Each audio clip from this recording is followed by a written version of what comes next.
No seu sentido mais popular, quando as pessoas falam sobre mitose, elas estão se referindo a uma célula diploide. Então, diploide significa que ela tem a lotação completa de cromossomos, e então ela tem cromossomos 2N.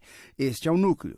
Esta é a célula inteira. A maioria das pessoas diz, olha, a própria célula replica-se em duas células diploides, se transforma em duas células, e cada uma tem o conjunto total de cromossomos, verdadeiros cromossomos.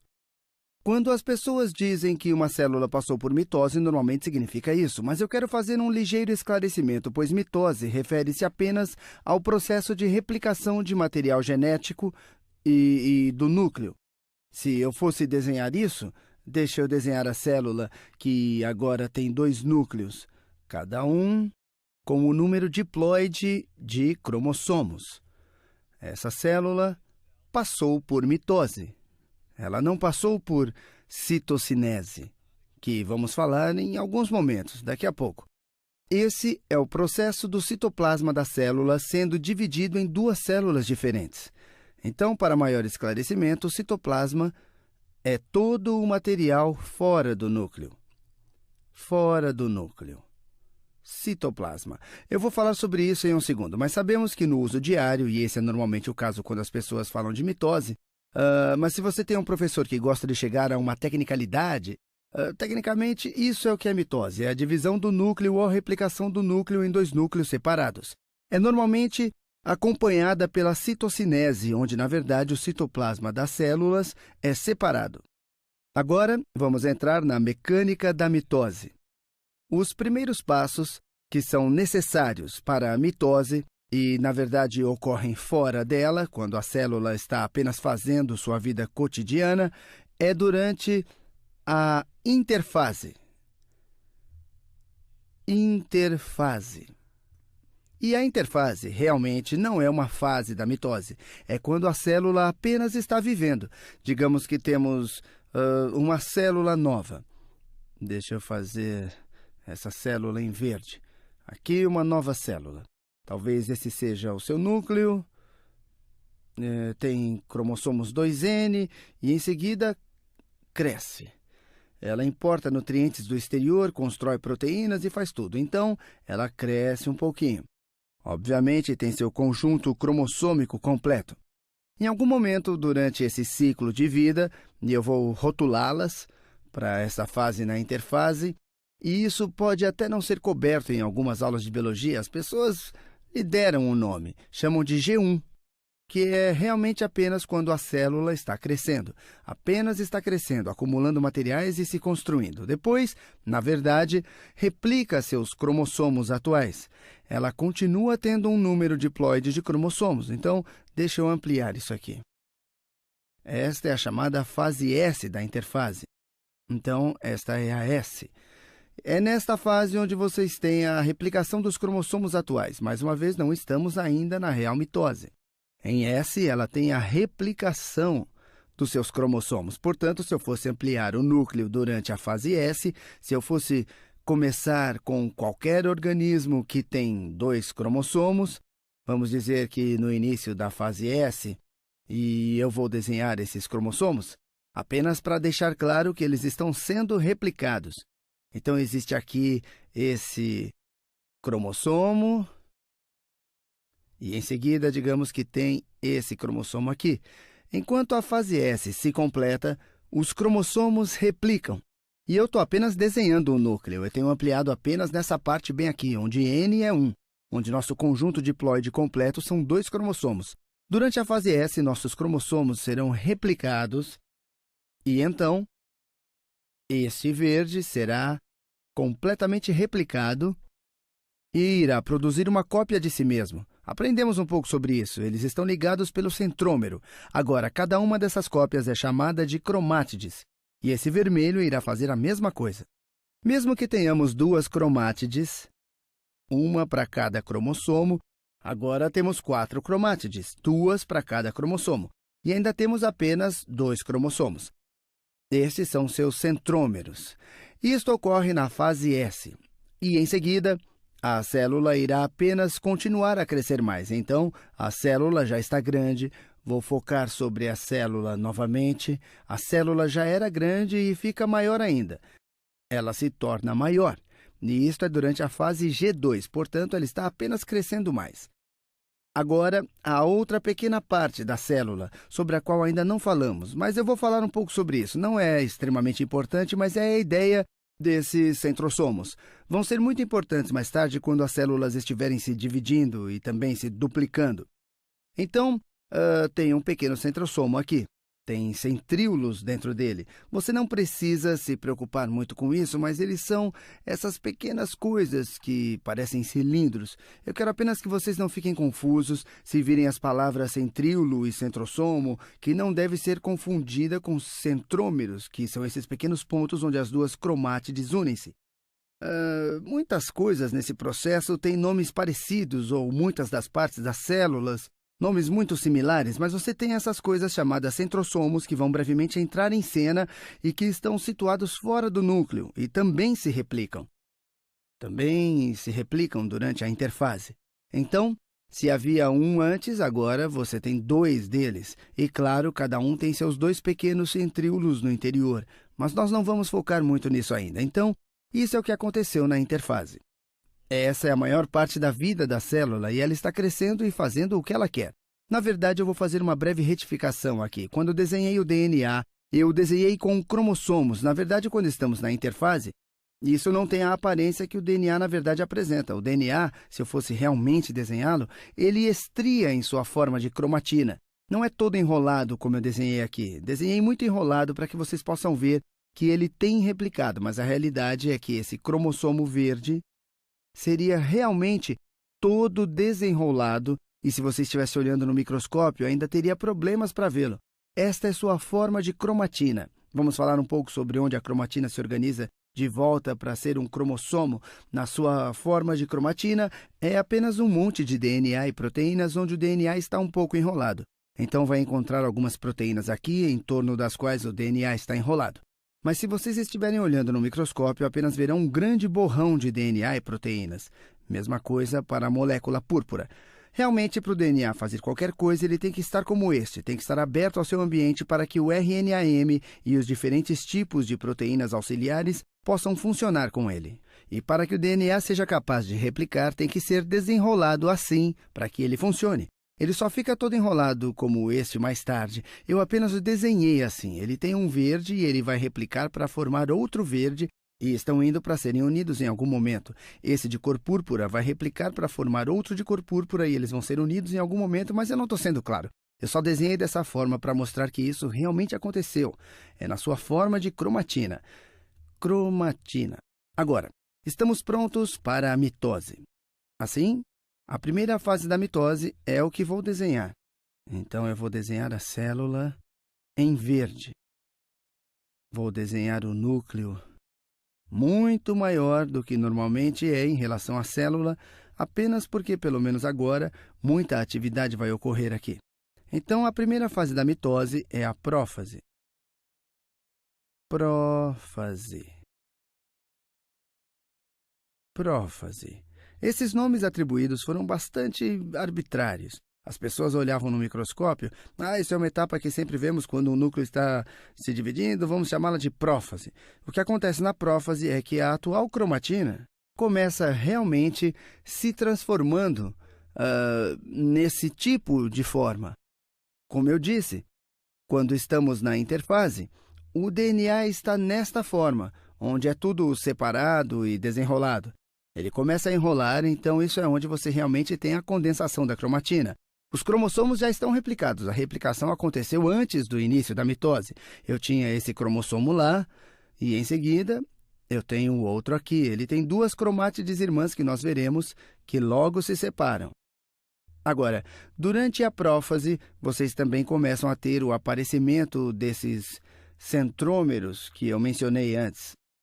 Esses caras por aqui, esses carinhas aqui, começam a facilitar a geração dos chamados microtúbulos, e vocês podem vê-los como essas varas ou essas cordas que vão ser importantes para mover as coisas para podermos dividir a célula.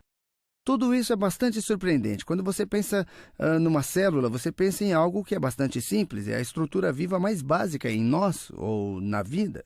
Vocês têm essa mecânica complexa acontecendo e muito dessa mecânica ainda não é compreendida. Podemos observar, mas não sabemos realmente o que está acontecendo em nível nuclear ou em nível proteico que permite com que essas coisas se movam por aí de uma forma bem coreografada.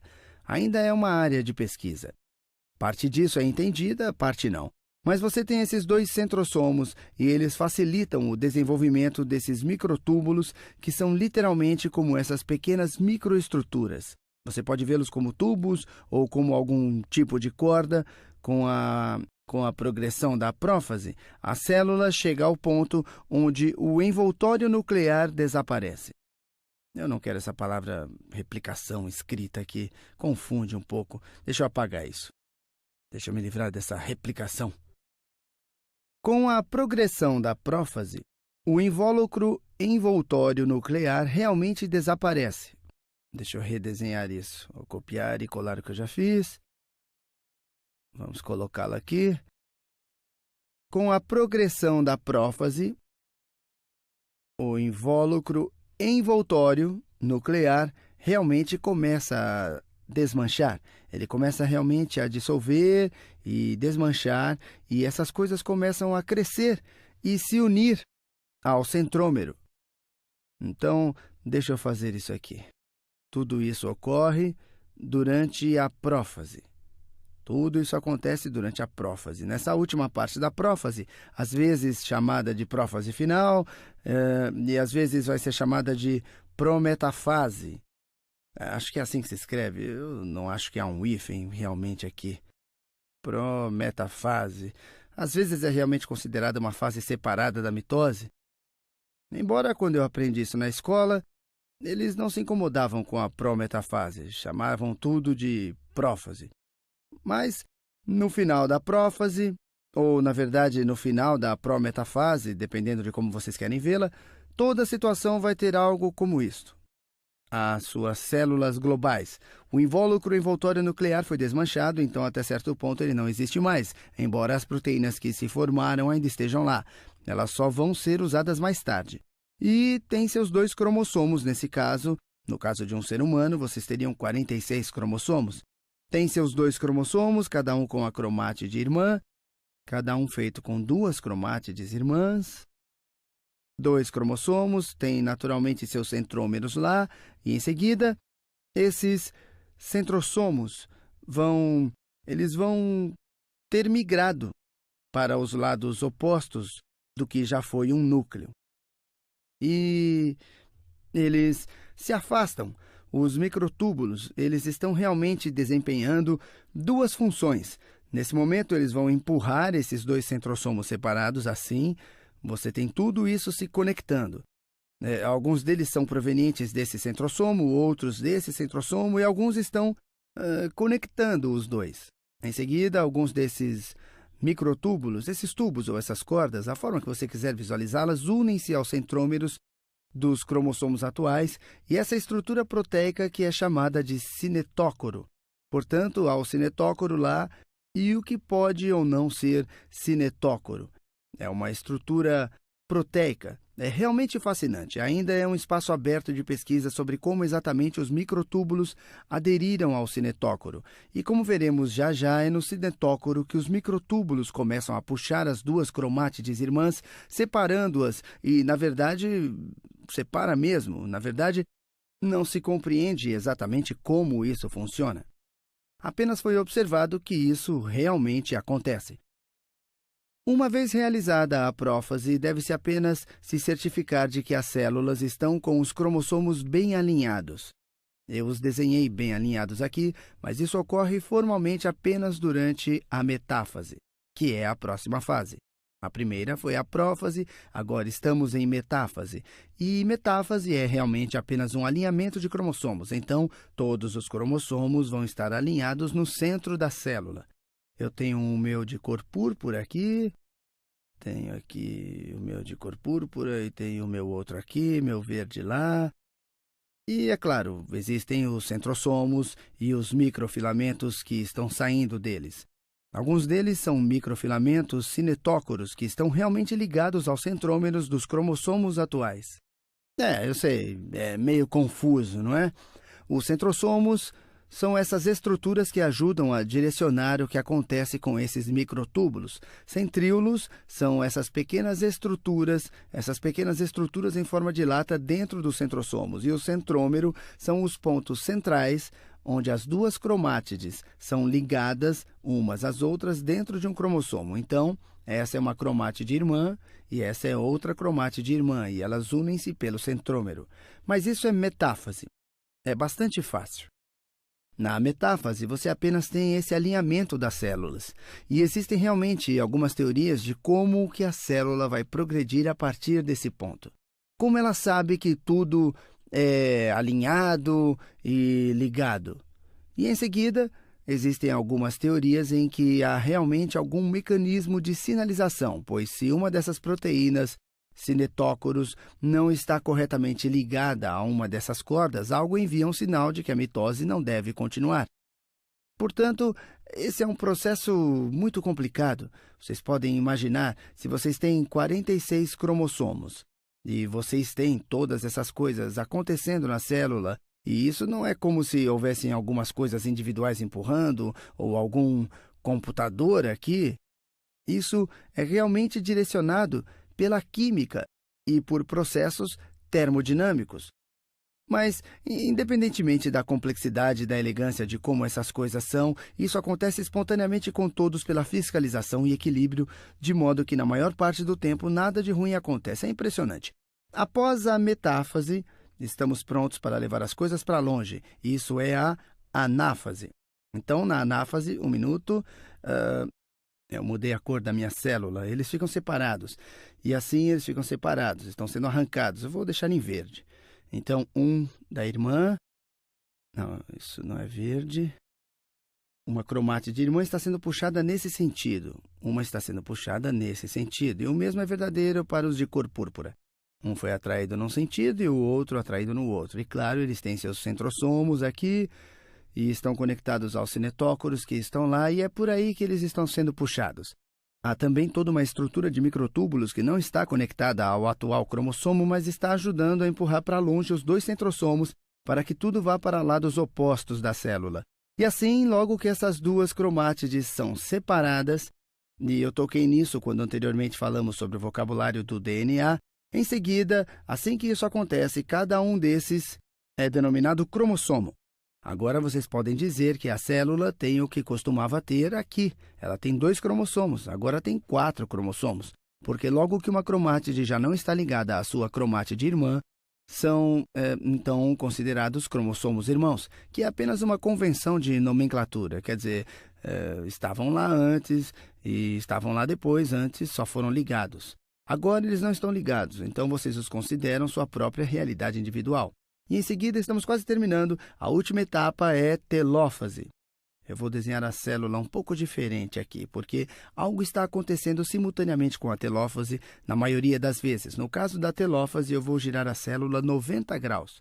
Vamos dizer que este é um centrômero. Esse é outro centrômero. Assim, neste ponto, o DNA é realmente puxado para si. Então, esse cara puxou uma cópia desse cromossomo e uma cópia desse cromossomo. Esse cara fez o mesmo aqui em cima.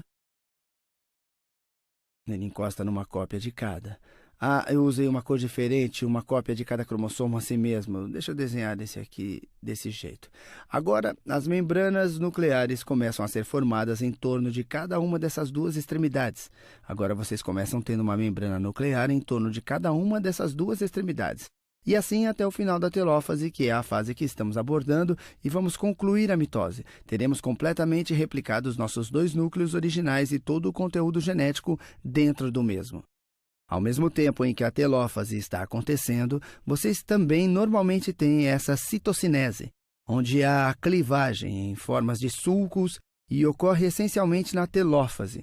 E essas coisas estão sendo ainda empurradas mais e mais para longe por aqueles microtúbulos, de modo que eles já estão nas extremidades da célula, no citoplasma da célula, e você pode quase vê-los empurrando as laterais para alongar a célula. Como isso está acontecendo? Você tem esse sulco formando, esse pequeno recuo. Até o final da telófase, na mitose, vocês também têm esse processo de citocinese, onde ela cliva em formas de sulcos e aprofunda-se cada vez mais até que o citoplasma esteja, na verdade, dividido em duas células separadas. Então, isso é citocinese, que não é formalmente uma parte da mitose, mas normalmente ocorre com a telófase. Então, aqui no final da mitose, você normalmente tem duas células idênticas completas. Depois você tem cada uma dessas duas células e, ao mesmo tempo, elas individualmente entram na sua própria interfase, ou cada uma delas individualmente, e se olharmos apenas essa, ela estará então em sua fase G1.